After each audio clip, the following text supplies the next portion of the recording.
In September 2023, our church was in full-blown revival, and we were crying out for the Lord to come. It all started with my wife in Christmas of 2022. We were planning on having a short service, but at the end of the service, she said, "Daddy, can I say something to the congregation and to you?" So I said, yes. At that time, my wife was suffering from cancer, bone marrow, and she also had a bad knee from a transplant, a knee replacement that went bad, and that's when they discovered she had cancer.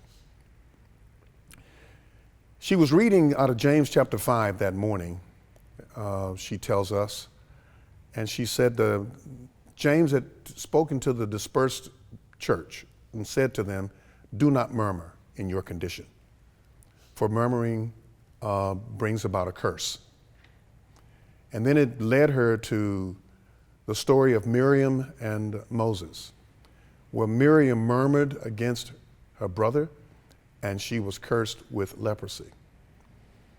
And she began to hear the Lord say to her, "You need to repent." And she was struggling with it at service. I noticed she sat in the back because she was isolated from everybody because of her condition with the chemo and all that. And she got up and she started walking, and she was limping. And I said, "Something's wrong."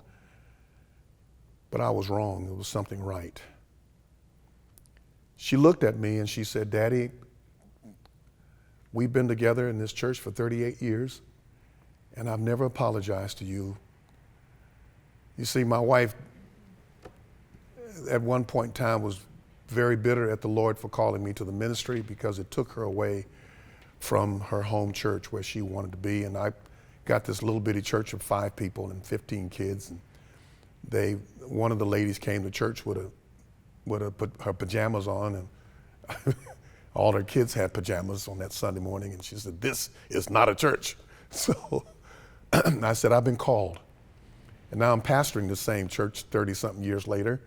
And that church has started 140 congregations and a lot of history out of that. But she's been with me ever since. So I never thought about it. I just come on. So she finally, about 3 months after I started pastoring the church, she came. And I was so happy that she did, because she would drop me off at the church and she would go back to the home church, and I would weep, and she would come back and pick me up.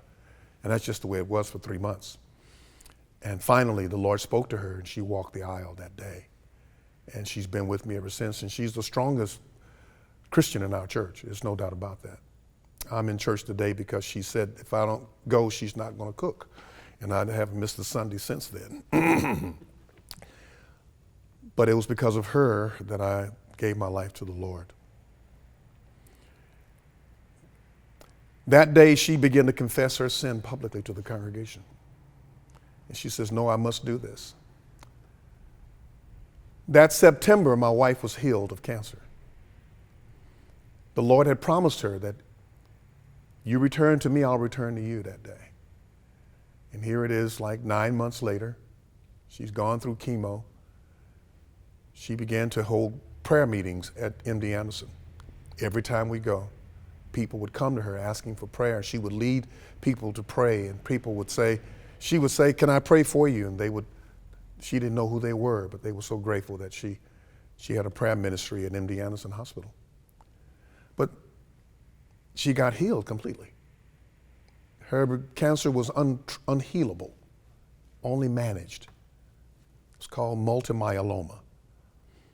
And now she's been going back for the last 7 months, and she has 0% cancer. It has not returned. No treatments at all. All because she repented that day